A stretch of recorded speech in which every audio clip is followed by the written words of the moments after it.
warahmatullahi wabarakatuh. Alhamdulillahi rabbil alamin. Wassalatu wassalamu ala ashrafil mursalin. Nabiyyina wa maulana Muhammadin wa ala alihi wa sahbihi ajma'in. Wa ashhadu an la ilaha illallah wahdahu la syarika lah. Wa ashhadu anna Muhammadan abduhu wa rasuluh.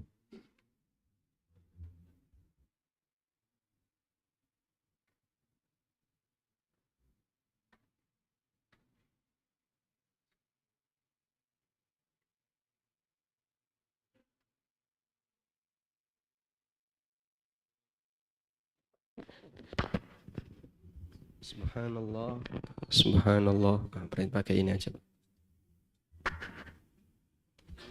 Kurang besar. Subhanallah. Subhanallah.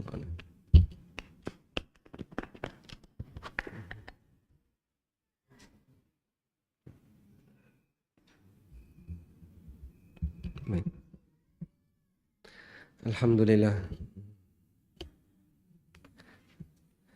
Alhamdulillah, pagi ini kita lanjutkan kajian dengan membaca buku umur yang kedua. Insyaallah mulai halaman 43. 10 amal yang tidak terputus pahalanya. Nah, jadi mungkin mulai bagian inilah dan kita akan menyinggung tentang aneka amalan yang umurnya lebih panjang daripada umur orang yang melakukannya. Para penghuni kubur telah terputus dari kesempatan mereka untuk melakukan amal saleh.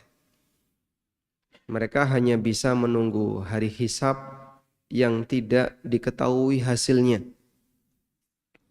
Saat di alam kubur, mereka dalam kesepian, hanya ditemani oleh amalnya ketika di dunia.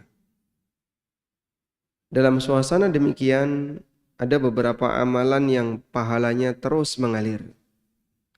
Jasad mereka bersemayam dengan tenang di alam kubur, namun balasan pahala mereka tidak berhenti.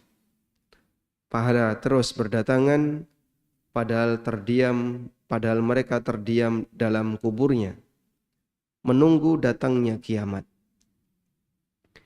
Disitulah masa pensiunan yang sangat indah, yang tidak bisa digantikan dengan dunia seisinya.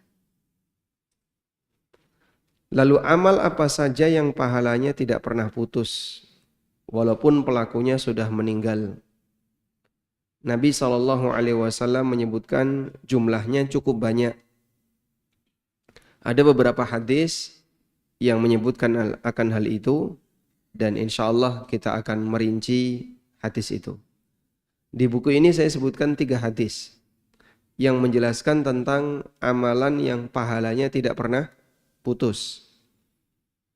Baik, sekarang kita akan menuju hadis itu. Jadi ceritanya begini. Saat manusia mati, apa yang terjadi? Saat manusia mati, apa yang terjadi? Tidak kelihatan.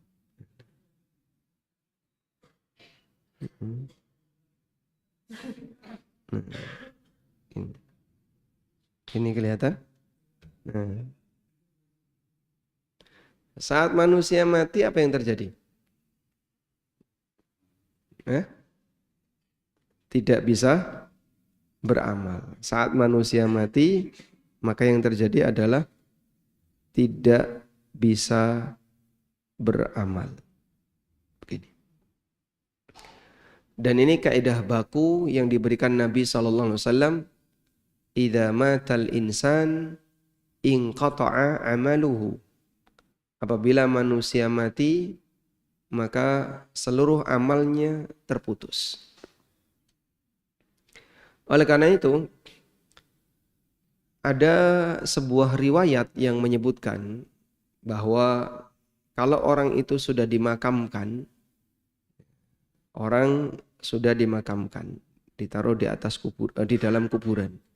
Lalu ada orang yang berada di tepi kuburan ini. Kemudian mentalkin orang itu. Wahai fulan bin fulana. Wahai si A bin si B. Kalau kamu nanti didatangi oleh malaikat, jangan kabur. Enggak bisa kabur ya. Kalau kamu didatangi oleh malaikat, lalu dia bertanya, man rabbuka? Jawaban, Rabbi Allah. Kalau kamu ditanya lagi, ma dinuka? Jawablah, dini al-Islam, dan seterusnya. Memang seperti ini diperselisihkan oleh ulama, apakah itu dianjurkan atau tidak. Saya sampaikan apakah itu dibolehkan atau tidak. Jadi kita mau bahas tentang talqin mayit di kuburan. Ini boleh atau tidak boleh? Ada dua pendapat, antara yang membolehkan dan yang tidak membolehkan. Kalau kita mengambil pendapat boleh, dan ini pendapat sebagian ulama Hambali, dan ada riwayat yang disebutkan oleh Al-Hafidh Ibnu Hajar dalam Bulughul Maram, tapi dari perbuatan tabi'in, dari praktek amaliyah seorang tabi'in. Kalaupun boleh, para ulama menegaskan bahwa amalan orang yang mati tidak bisa menambah kegiatan dia. Saya ulang ya, bahwa jawaban orang yang mati tidak bisa menambah amalnya. Jadi kalau misalnya ini orang yang mati mengucapkan la ilaha illallah setelah dia mati di alam barzah, berpengaruh atau tidak? Tidak. Ketika orang yang tidak beriman, non muslim mati, lalu dia mengucapkan la ilaha illallah di alam dua, apakah dia jadi mukmin? Tidak. Karena ketika orang itu mati, amalnya terputus. Selanjutnya, ada amalan yang pahalanya terus mengalir. Loh, katanya sudah putus, kenapa ada yang pahalanya terus mengalir? Amalannya dilakukan sebelum mati, tapi pahala itu mengalir walaupun orangnya sudah mati. Jadi amalan yang pahalanya terus mengalir ini dilakukan sebelum orangnya mati. Kalau amalannya dilakukan setelah orangnya mati, enggak ngefek, tidak memberikan pengaruh tambahan amal. Tapi kalau amalnya dilakukan sebelum orangnya mati, nah ini bisa memberi pengaruh tambahan amal. Dilakukan sebelum orangnya mati, tapi kebaikannya dan manfaatnya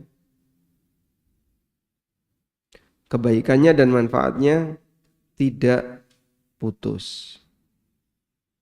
Sehingga kebaikan dan manfaat amal itu terus berlanjut, maka pahalanya tidak putus.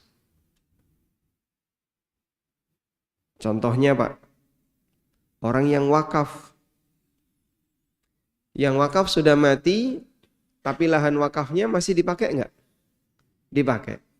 Sehingga ketika yang bersangkutan sudah meninggal, pahalanya terus mengalir. Baik, sekarang kita akan baca 3 hadis yang menyebutkan tentang amalan yang tidak pernah putus pahalanya. Hadis yang pertama, jadi nanti totalnya ada berapa tadi? 10. Ada 10 amalan. Dan itu dirangkum dalam 3 hadis. Hadis yang pertama dari Abu Hurairah radhiyallahu anhu, Nabi SAW bersabda, "Idza matal insan," apabila manusia itu mati, "inqata'a anhu amaluhu," maka akan terputus amalnya, illa min thalathatin, kecuali 3 amal. Illa min sadaqatin jariyatin, pertama sedekah jariyah. Au ilmin yuntafa'u bihi, yang kedua ilmu yang bermanfaat. Au waladin salihin yad'ulah, atau anak soleh yang mendoakannya. Baik, insya Allah bisa dihafalkan Pak ya. Dan cukup sering hadis ini kita dengar. Sudah? Ada 3 yang pahalanya tidak putus, ilmu bermanfaat, sedekah jariyah, dan anak soleh. Berikutnya hadis dari Anas. Dari Anas bin Malik radhiyallahu anhu, Rasulullah sallallahu alaihi wasallam bersabda,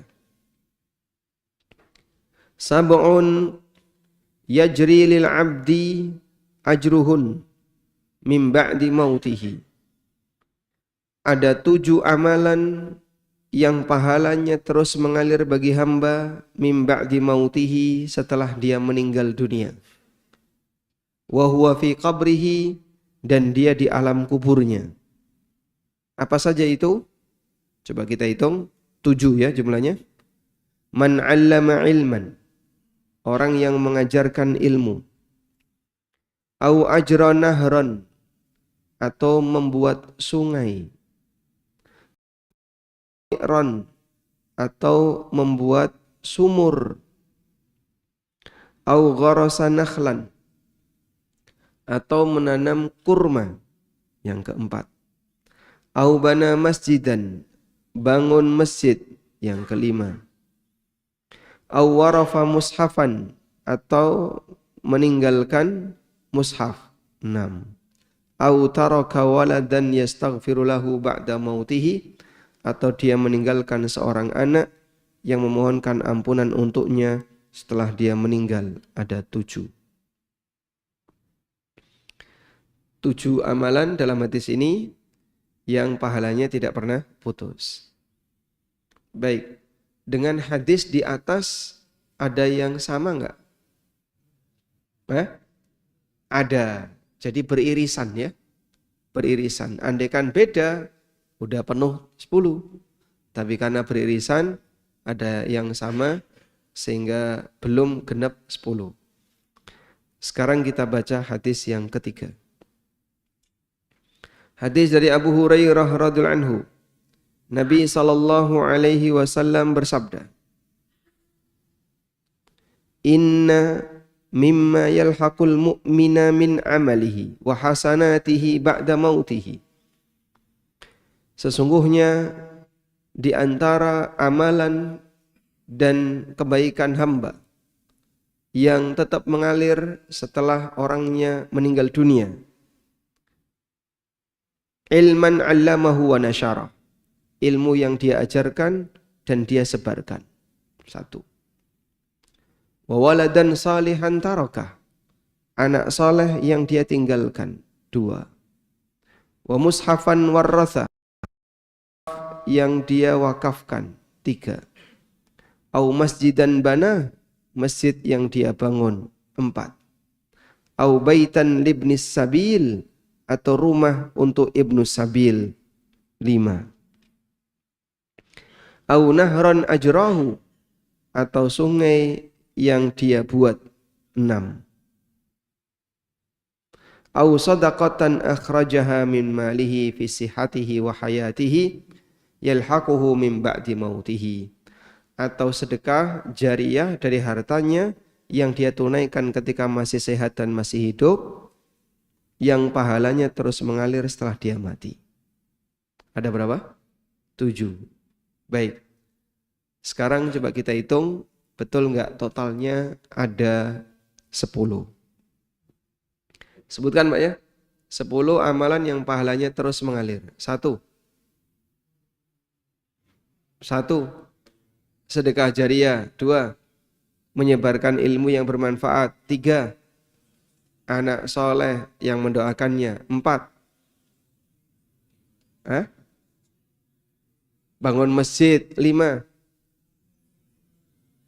Mengalirkan sungai. 6. Bikin sumur. 7. Wakaf Quran. 8. Nanam pohon kurma 9. Anak soleh sudah. Bangun rumah untuk musafir, untuk ibnu sabil 10. Hah? Gimana? Ilmu tadi sudah. Sudah. Sedekah itu sedekah jariyah maksudnya. Sudah. Apa? Bangun masjid sudah. Hah? Wakaf. Wakaf sedekah jariyah itulah wakaf. Sampun, mushaf sudah. Mana yang ke-10? Dari hadis 3 tadi yang 10? Nggih? Anak soleh sampun. Beripun, Pak?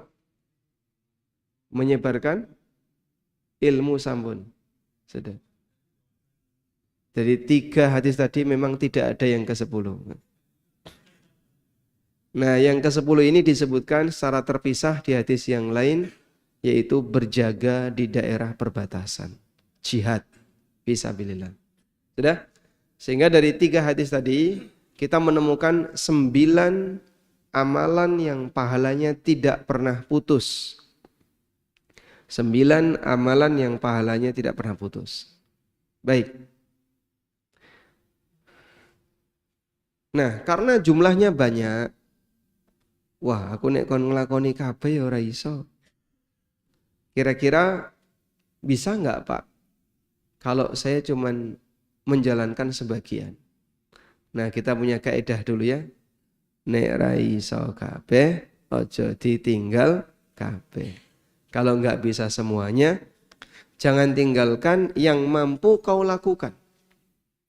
Apa kira-kira dari 9 ini yang masih bisa kau lakukan? Kerjakan.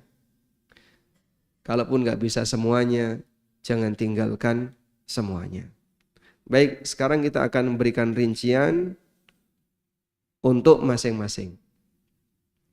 Sudah saatnya kita bersemangat untuk menanam investasi pahala selama masih hidup di dunia. Untuk kehidupan yang abadi. Karena masa hidup di dunia adalah kesempatan yang Allah jadikan sebagai tempat beramal. Untuk masa yang lebih abadi setelah kita meninggalkan dunia. Sehingga karakter dunia itu gimana, Pak? Dunia lelah. Dunia itu melelahkan. Yang kedua, fana. Selanjutnya, akhirat. Akhirat itu hisab. Setelah itu, balasan. Abadi. Karakter dunia, awaluhu ana. Kata Ali bin Abi Thalib, dunia itu melelahkan. Sehingga siapapun yang hidup di dunia, dia capek. Makanya kalau bapak-bapak misalnya, jika ditawari mau dikasih usia 300 tahun, kira-kira kalau dikasih usia 300 tahun, bersedia enggak, Pak? Enggak bersedia. Kenapa enggak mau? Capek. Capek. Makin tua makin capek ya. Sehingga bangun tidur kemeng-kemeng, loro. Isine loro, nggih, Pak. Kalau dikasih usia 200 tahun mau enggak? Capek. Capek. Kalau sekarang yuswa pinten? 60-an. 62. Belum capek. Dunia itu melelahkan dan nanti semua akan hilang, fana. Maka perjuangkan di sesi yang fana ini, yang sifatnya sementara, lelahnya itu untuk hisab yang baik agar mendapatkan balasan yang abadi. Demikianlah nasihat Hasan Al-Basri rahimahullah. Beliau mengatakan, fa'lam anna dunya daru amalin thumma daru fana'in wa annal akhirata daru hisabin thumma daru jazain. Ketahuilah bahasanya dunia itu tempat untuk beramal, lalu semuanya akan ditinggalkan. Sedangkan akhirat itu kita akan dihisap dari lelahnya kita ini, dari capek ini dihisap. Maka orang maksiat itu capek enggak? Maksiat. Manusia yang maksiat capek enggak? Capek, Pak. Manusia maksiat itu capek. Dan dia akan dihisap walaupun dia capek. Maka perjuangkanlah capek ini untuk sesuatu yang baik, karena semuanya akan kita tinggalkan dalam rangka persiapan menghadapi hisab untuk mendapatkan balasan yang abadi. Selanjutnya kita akan melihat lebih dekat terkait aneka amalan yang dijanjikan Nabi SAW sebagai amal yang pahalanya terus mengalir. Pertama, mengajarkan ilmu yang bermanfaat. Yang dimaksud ilmu di sini adalah ilmu yang mengantarkan seseorang untuk mengenal agama dan mengenal Tuhannya. Ilmu yang menjadi petunjuk bagi umat manusia untuk berjalan di atas jalan kebenaran, jalan yang lurus. Ilmu yang mengenalkan perbedaan antara jalan hidayah dan jalan kesesatan. Ilmu yang mengajarkan mana yang hak, mana yang batil, mana yang halal, mana yang haram. Itulah ilmu yang bermanfaat. Sehingga kajian yang membahas ilmu,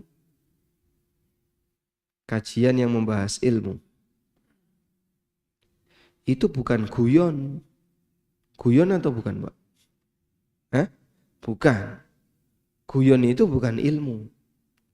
Ya, menyampaikan ilmu dengan cara guyon, ya berarti guyonnya dikit saja, seriusnya yang banyak. Sebab ilmu itu disampaikan pada asalnya dengan cara serius. Pada asalnya ilmu disampaikan dengan cara serius, bukan guyon. Ya, makanya saking seriusnya sampai tenang, merem kabeh.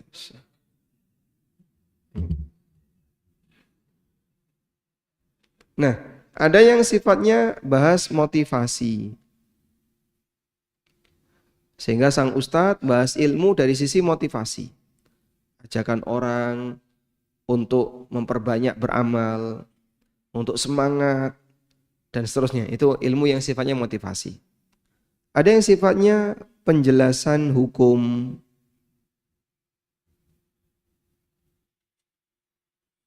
Tentang hukum A, hukum B, hukum C. Nah, kira-kira kajian subuh seperti ini, materi umur yang kedua, itu yang mana ini? Motivasi. Kita sekarang belajar di area motivasi. Kalau yang menjelaskan hukum, dulu kita sudah pernah mengkaji tentang tafsir sholat. Rincian tentang bagaimana cara gerakan A, gerakan B, dan seterusnya. Kita lanjutkan. Dengan melihat nilai pentingnya dari ilmu, kita bisa melihat betapa mulianya ulama yang memberi nasihat bagi umat, para dai yang ikhlas memberikan pencerahan bagi masyarakat. Hingga Imam Ahmad pernah memuji peran ulama di masyarakat seperti orang yang menghidupkan masyarakat yang telah mati hatinya karena jadi korban iblis. Dalam pengantar buku beliau, Ar-Raddu 'alal Jahmiyah, Imam Ahmad pernah mengatakan, coba kita baca muqaddimah Imam Ahmad dalam kitab Ar-Raddu 'alal Jahmiyah, bantahan untuk sekte Jahmiyah. Kata beliau, rahimahullah, Alhamdulillah alladzi ja'ala fi kulli zamanin fatratan minar rusul baqaya min ahlil ilmi. Segala puji bagi Zat yang telah menjadikan adanya ulama di setiap zaman yang tidak ada rasul. Bagaimana kegiatan para ulama itu? Yad'una man dhalla ilal huda. Mereka mengajak orang yang sesat untuk menuju jalan hidayah. Wa yasbiruna minhum 'alal adha. Dan mereka bersabar terhadap gangguan yang diberikan oleh masyarakat. Mereka mengajak umat ke jalan hidayah dan mereka bersabar dari kejahatan umat ketika memberikan hinaan dan ejekan kepada mereka. Masya Allah. Sehingga para ulama jasanya besar, tapi disikapi oleh masyarakat dengan sikap yang kadang tidak sopan. Baik, coba kita lihat di sini. Nah, artis, guru, bayarnya gede mana Pak? Hah? Gede artis, Masya Allah. Bayarnya gede artis. Kira-kira selisihnya berapa Pak? Wah, nggak usah dibandingkan, nanti tidak memalukan, ya. Baik. Moral. Artis dibayar mahal untuk merusak moral. Guru dibayar murah untuk memperbaiki moral. Begitu Pak kira-kira? Ya. Sehingga kalau ada artis misalnya bertindak kasar dengan penonton, dipolisikan nggak? Tidak, dilupakan saja. Guru bentak murid, lapor nih polisi. Dulu kita ketika sekolah kukunya diperiksa, nggih. Kalau dawa-dawa pripun? Gitik ya, duduk dengan penggaris. Kalau sekarang kayak gini masuk penjara itu guru. Dulu kayak gitu, Masya Allah. Makanya sekarang bisa jadi pendidikan mengalami penurunan kualitas pembentukan mental. Sehingga anak-anak kecil menjadi generasi stroberi. Tulang lunak. Kenapa Pak? Tidak kuat seperti dulu yang mentalnya dididik dengan mental yang lebih kuat. Baik, kita lanjutkan. Yuhyauna bi kitabillahil mauta. Mereka menghidupkan masyarakat dengan kitabullah. Mereka menghidupkan orang yang sudah mati dengan kitabullah. Wa yubassiruna binurillahi ahlal ama. Dan mereka memberikan petunjuk orang yang buta dengan cahaya Allah. Fakam min qatilin li iblisa qad ahyauhu. Betapa banyak korban iblis yang telah dia hidupkan. Sehingga si A menyimpang, si B menyimpang, lalu dinasihati balik lagi ke jalan yang benar. Wa kam min dhalin taihin qad hadauhu. Betapa banyak orang yang sesat yang dia berikan petunjuk. Fama ahsana atharahum 'alan nas. Betapa indahnya pengaruh mereka di tengah masyarakat. Wa aqbaha atharan nasi 'alaihim. Sementara betapa buruknya pengaruh masyarakat terhadap mereka.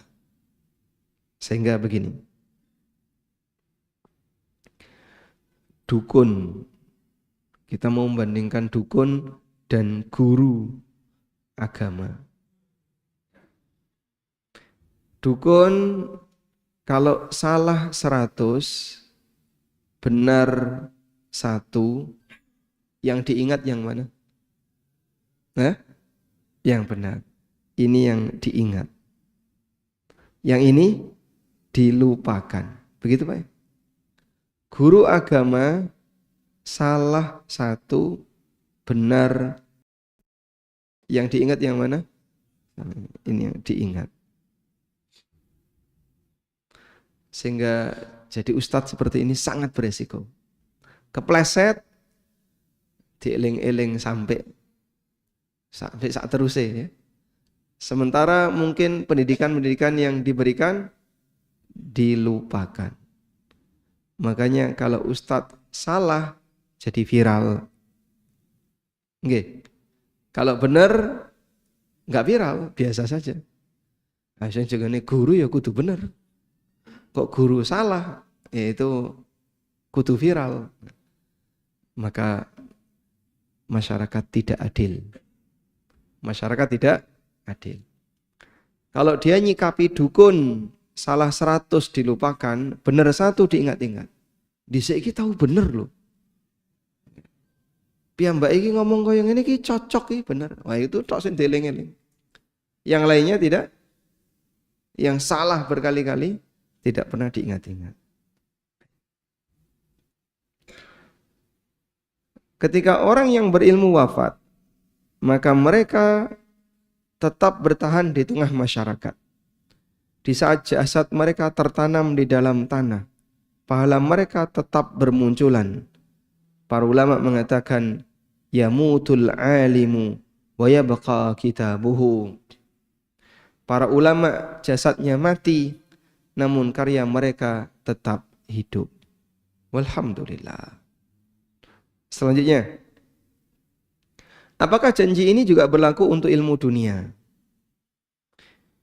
Jika orang yang mengajarkan ilmu dunia kepada orang lain sehingga itu menjadi sebab dia mendapatkan pekerjaan, apakah orang yang mengajarkan ilmu dunia itu juga mendapatkan pahala yang terus mengalir?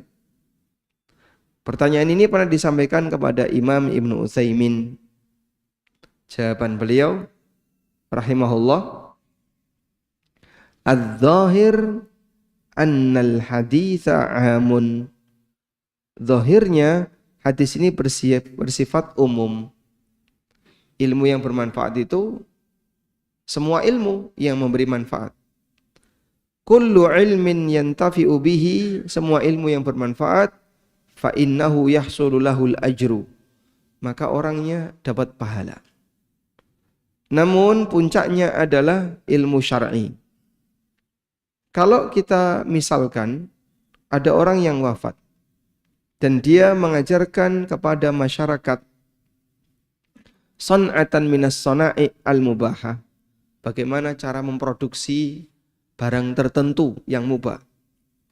Wantafa'a biha hadzal ladzi ta'allamaha, dan itu memberi manfaat bagi orang yang mempelajarinya, fa innahu yanalul ajra, maka orang yang mengajarkan tadi dapat pahala.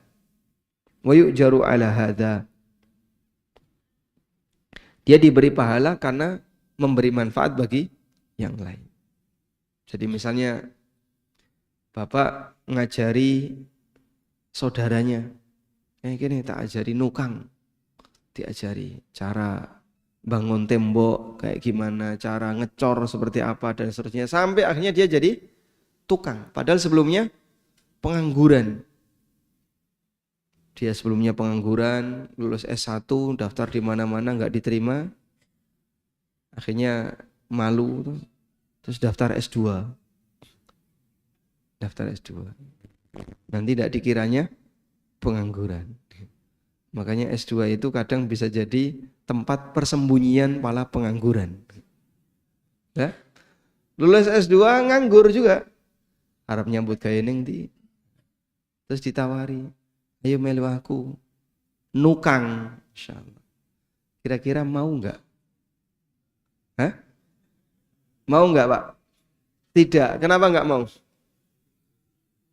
Sekolah dhuwur-dhuwur kok nukang. Sudah? Ya wis nek ngono ya dodolan apa? Dodolan bakso. Sekolah dhuwur-dhuwur kok dol bakso. Bakul bakso, bakul cilok. Sekolah dhuwur-dhuwur. Maka diperhatikan, ijazah jadi penghalang dia dapat rezeki. Ijazah itu jadi penghalang orang dapat rezeki. Coba kalau dia lulus SMA, nggak malu Pak, dia kerja tukang, nggak malu jualan bakso, nggak malu jualan apa, yang penting halal. Nah, dia nunggu yang sesuai ijazah, belum tentu keterima. Akhirnya ijazah dia menjadi penghalang bagi dia untuk dapat pekerjaan yang halal. Dan itu banyak sekali. Makanya mungkin sudah mulai dipikirkan sebenarnya kuliah seperti itu penting atau tidak. Kalau emang realitanya kayak gini, jika mau disurvei, saya boleh sebut dominan yang S2 itu sembunyi dalam pengangguran. Maksudnya mereka itu hanya sekolah karena daripada nanti S1 dianggap pengangguran, maka sembunyi di balik S2. Sekarang ngapain? S2, Masya Allah. Yang penting masih kuat untuk biaya belajar. Ya, kecuali bagi mereka yang serius dan nanti mau berkarya untuk umat dari hasil ilmu yang dia pelajari. Alhamdulillah yang seperti ini memberi manfaat. Tapi banyak sekali fenomena di mana orang jadi nganggur gara-gara dia punya ijazah. Baik. Tukang itu kebutuhannya besar ya? Besar, Pak. Tukang di Jogja itu kurang, Pak. Ada banyak sekali orang yang butuh bangun ini, tukangnya kurang. Sampai harus ngantri ya. Sampai harus ngantri-ngantri. Nah, karena saking banyaknya S1, Pak. Wallahu a'lam. Baik, kita lanjutkan sekarang. Yang kedua, mengalirkan sungai yang mati. Nabi SAW menyebutkan au ajron nahron, atau mengalirkan sungai. Dan salah satu di antara bentuknya adalah pipanisasi. Maksudnya adalah membuat aliran pada sungai yang tertahan airnya, agar air tersebut bisa mengalir ke tempat-tempat pemukiman masyarakat, sehingga orang lain bisa memanfaatkannya. Tidak harus sungai yang besar, termasuk juga sungai kecil seperti membuat selokan. Betapa besar kebaikan dari amalan yang mulia ini, memudahkan manusia memperoleh air yang merupakan kebutuhan paling utama dalam kehidupan. Syekh Abdul Razak Al-Badr menjelaskan, serupa dengan amalan ini adalah membangun penampungan air di tempat-tempat yang dibutuhkan oleh masyarakat. Ya, mungkin kalau zaman sekarang yang masih cocok dengan model ini adalah pipanisasi. Di daerah Pacitan, Gunung Kidul, itu seperti ini dibutuhkan. Sehingga kalau buat sungai mungkin kita tidak sanggup. Yang bisa adalah kita salurkan air dari sana untuk bisa dimanfaatkan oleh penduduk di tempat yang lain dengan menggunakan pipa. Wallahu a'lam. Baik, mungkin itu yang bisa kita sampaikan. Semoga bermanfaat. Wassallallahu ala nabiyyina Muhammadin wa ala alihi wa sahbihi wasallam.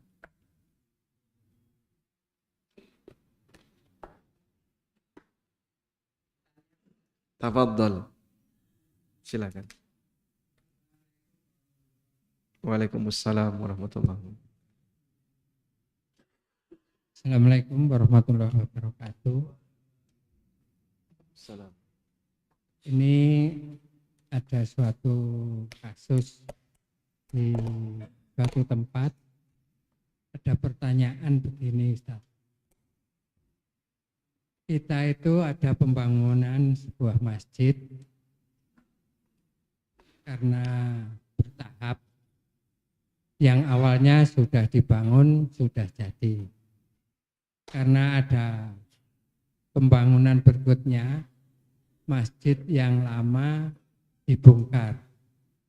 Nah, di situ di lingkungan itu timbul suatu masalah dari masing-masing warga. Itu ada yang berpendapat bahwa amalan yang pertama masjid jariah yang pertama itu putus apa tidak. Tapi untuk yang bagian berikutnya yang tetap membangun itu punya jawaban insya Allah karena niatnya dari awal sudah sedekah jariah masih tetap dapat walaupun masjidnya sudah dirombak karena mau diperbaiki. Mm-mm. Mohon penjelasannya dan masing-masing dengan dasar masing-masing. Terima kasih. Wassalamualaikum warahmatullahi wabarakatuh. Waalaikumsalam warahmatullahi wabarakatuh. Yang kami pahami begini, apabila ada orang yang sedekah jariyah dalam bentuk bangunan atau dalam bentuk barang, maka pahalanya akan terus mengalir jika benda itu masih dimanfaatkan. Sehingga kalau sudah tidak dimanfaatkan, berarti sudah selesai masa penggunaannya, maka statusnya tidak lagi menghasilkan pahala. Sebagai contoh, sedekah AC dipakai terus, bisa rusak nggak ini Pak? Berapa umurnya? Kita enggak tahu, tapi yang jelas dia bisa rusak. Misalnya selama 5 tahun rusak. Yang wakaf AC belum mati, AC-nya belum rusak. AC-nya sudah rusak. Sehingga pahalanya sudah berakhir. Kecuali kalau AC yang rusak tadi dijual, dapat duit berapa, dipakai beli AC baru. Nyambung dia. Kalau seperti ini bisa. Nah, kira-kira kalau masjid itu direnovasi karena mau dibangun masjid yang baru, apakah infak dan sedekah wakaf dari jamaah untuk pembangunan masjid yang lama pahalanya terus mengalir karena sudah selesai, bangunan sudah dibongkar, ya sudah berakhir. Kecuali kalau bongkahan bangunan tadi ditanam jadi pondasi, bisa nggak? Jadi uruk ya, jadi uruk bisa. Misalnya ini masih bisa dimanfaatkan, lalu dijadikan uruk, sehingga kan dia berada di bawah lantai masjid baru. Sepanjang dia dimanfaatkan, insya Allah yang bersangkutan tetap dapat pahala yang mengalir. Sehingga mungkin takmir pintar-pintar untuk mengalokasikan atau menggunakan hasil pembongkaran masjid lama agar bisa mendapatkan pahala yang terus mengalir sehingga tidak dihilangkan semuanya. Misalnya kusen-kusene saya iso dienggo ora? Iso. Nah, dipakai ya jangan dibuang. Bisa dijual, uangnya dimasukkan lagi, bisa juga diapain? Ya, ditempel lagi di tempat yang berbeda. Yang dulunya di depan dekat imam, sekarang pindah ke belakang misalnya. Bisa seperti itu. Wallahu a'lam. Karena itu kita sarankan jangan hobi renovasi masjid. Sehingga ada masjid kok senang direnovasi terus. Dikit-dikit renovasi, dikit-dikit renovasi. Itu kasihan yang infak. Saya pernah ketemu masjid, Pak. Jadi ini mihrab, imaman, kanan dan kirinya ini ada tiang besar. Mungkin diameternya sama seperti tiang masjid ini ya. Itu ada berapa kira-kira diameternya kalau bentuknya lingkaran? Ada 10 cm lebih ya. Ya kurang lebih 30 cm lah. Diameter 30 cm tiang. Tinggi sekali. Di samping kanan dan kirinya mihrab. Nah di atasnya itu ada tulisan Allah Muhammad. Tapi nggak kelihatan karena saking tingginya. Jadi kalau dari sini nggak kelihatan. Sampai pada kondisi ketika Jogja itu gempa. Tiang ini goyang. Jadi dia tidak menyanggah apapun, cuman tiang gitu aja. Jadi kayak gelas gini. Nah, atasnya nggak ada apa-apa. Nggak menyanggah apapun. Di sini ada tulisan Allah. Satunya begini, ada tulisan Muhammad. Gempa ini tuh goyang. Akhirnya sama takmir ini dibongkar. Besar ya. Bongkar ini butuh waktu lama, biayanya besar. Karena besar. Jadi karena saking besarnya, kalau langsung dipotong bawah kayak motong pohon gitu, bisa bahaya. Akhirnya dipotong bertahap. Dipotong sekian senti, sekian senti, sekian senti. untuk dibuang. Masya Allah. Nah kira-kira bikin tiang ini sudah berapa puluh juta? 2, itu buang-buang amanah. Ya, amanah berupa dana masyarakat dibuang-buang di sini. Saya dulu waktu lihat, ini fungsinya apa? Enggak ada fungsinya. Akhirnya betul dibuang karena ganggu. Jadi saat gempa goyang itu nanti bisa berbahaya. Akhirnya malah dibuang. Biaya buangnya saja itu motong bertahap itu mahal. Nah kalau ketemu masjid seperti ini, ya akhirnya kita jadi nggak semangat untuk infak di situ. Buat apa nih? Karena cuman dibuang-buang. Wallahu a'lam. Assalamualaikum. Waalaikumsalam. Kami ingin sekali umroh, tapi tak punya uang. Karena mengumpulkannya tidak bisa, habis-habis saja. Terus kami mengambil dulu gaji di kas pembayaran. Pengembaliannya diangsur ngikuti aturan yang ada. Dan itu baru bisa terdaftar untuk ibadah umroh. Apakah ini boleh atau tidak? Insya Allah tidak masalah. Sehingga misalnya Bapak daftar di travel. Aku tak daftar tapi nyicil. Boleh Pak. Terus Bapak baru bisa berangkat kalau lunas. Tidak masalah. Sehingga jika disimpan di rumah berbahaya, ya, karena yang namanya uang itu harus dijauhkan dari jangkauan anak-anak dan istri. Kok hilang terus iki. Padahal calonnya dipakai daftar umroh. Nah, maka Bapak taruh di tempat yang lebih aman. Kalau di dalam rumah tidak aman. Pripun, Pak? Lebih aman mana naruh duit di dalam rumah dan di luar rumah? Saya tanya bapak-bapak ya.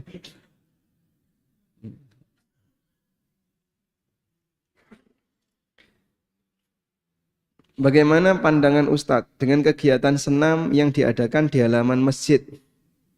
Pesertanya laki perempuan. Umum dalam rangka kegiatan 17-an. Orang Islam mayoritas kalah dengan agama minoritas. Takmir amanah. Takmir itu amanah. Jadi takmir adalah amanah. Maka dia punya tanggung jawab untuk menjaga masjid yang merupakan Baitullah dari semua perbuatan maksiat. Sehingga kalau ada maksiat di situ ya dilarang. Kalau lapangan masjid Pak termasuk. Coba misalnya senam seperti ini di pelataran Masjidil Haram. Kira-kira gimana Pak? Hah? Atau di halaman Masjid Nabawi. Kan bukan di dalam. Iya, coba lakukan seperti ini di Masjid Nabawi. Semua orang kan mengatakan orang sopan. Di sana masjid, di sini juga masjid. Yang perlu untuk dimuliakan. Maka kalau takmir mengizinkan, dia yang berdosa pertama. Karena takmir membiarkan Baitullah dipakai untuk kegiatan buka aurat, joget-joget bareng, laki perempuan yang itu isinya maksiat. Kadang datangin pembina senam tuh,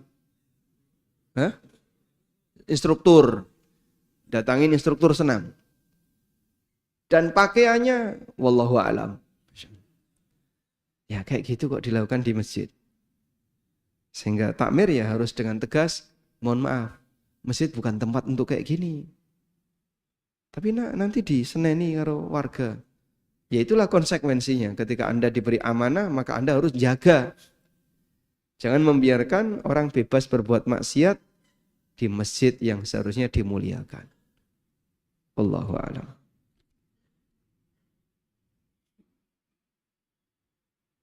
Assalamualaikum. Waalaikumsalam. Apakah pembacaan surat Al-Kahfi, Al-Waqiah, Al-Mulk ditentukan waktunya? Ada dalilnya. Ada sebagian yang sahih dan ada sebagian yang dhaif. Ada buku yang ditulis oleh para ulama tentang fadail suwaril Quran. Keutamaan-keutamaan surat-surat dalam Al-Quran. Surat ini punya keutamaan apa saja, surat ini punya keutamaan apa saja, dan seterusnya. Dan kita tahu itu punya keutamaan ketika dijelaskan oleh Nabi SAW. Kalau hadisnya sahih, silahkan diamalkan. Kalau hadisnya dhaif, ya tidak perlu diamalkan. Apalagi yang palsu. Contoh ya, tentang keutamaan surat Al-Waqi'ah. Nah, coba kita cari dalilnya. Tentang keutamaan surat Al-Waqi'ah.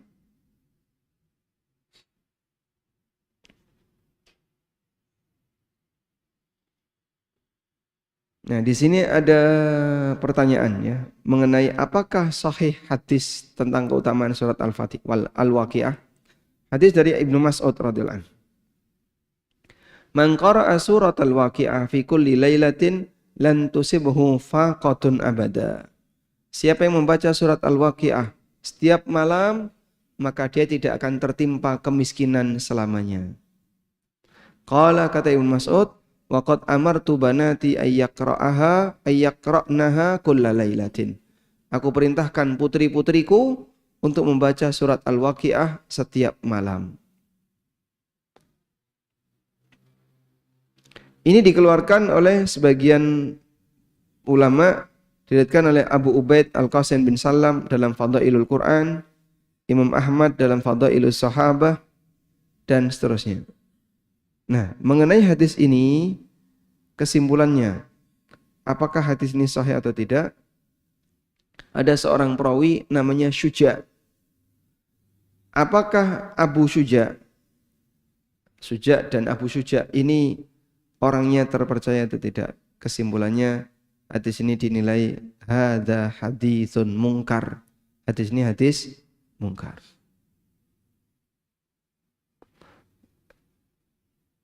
Falhasil, kesimpulannya adalah anna hadzal hadits dhaifun. Hadis ini hadis yang lemah, la yasihul amalu bihi. Tidak sah atau tidak boleh diamalkan. Kalau membaca Al-Waqi'ahnya bebas. Mau baca malam, siang, pagi, sore, silahkan. Tapi kalau meyakini ini sebagai hadis yang sahih, nah di situ tadi sudah ada catatan. Hadis ini adalah hadis yang dhaif. Wallahu a'lam. Untuk acara 17-an, apakah boleh menyumbang untuk kegiatan yang macam-macam? Acara 17-an yang tidak menggunakan sound horeg, ya, silakan disumbang.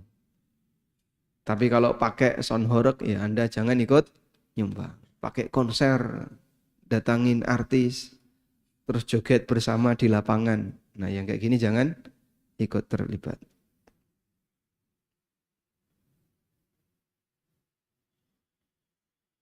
Assalamualaikum. Waalaikumsalam.